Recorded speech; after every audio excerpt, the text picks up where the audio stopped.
Pension ఎంత వస్తుంది? 2000 వస్తుంది కదా.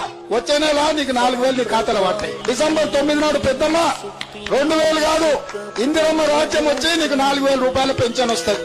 ఎవరు నడుకునే పని లేదు. షాదీ ముబారక్ కళ్యాణ లక్ష్మిలో ఈ రోజు 1,00,000 రూపాయలే వస్తున్నాయి. ఈ నెల అయితే 1,00,000. వచ్చే నెల మీరు తీసుకుంటే 1,00,000తో పాటు తెలంగాణలో ఉండే పెళ్ళయ్యే ప్రతి ఆడబిడ్డకు కులం బంగారం ఇవ్వడం ద్వారా ఈ తెలంగాణను బంగారు తెలంగాణ చేసే బాధ్యత కాంగ్రెస్ పార్టీ తీసుకుంటుంది.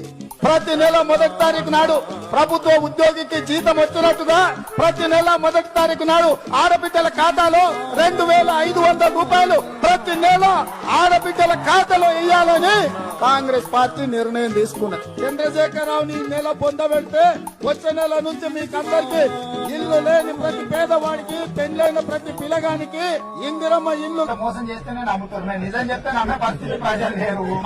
మా చేత మోసపోవాలని ప్రజలు కోరుకుంటున్నారు.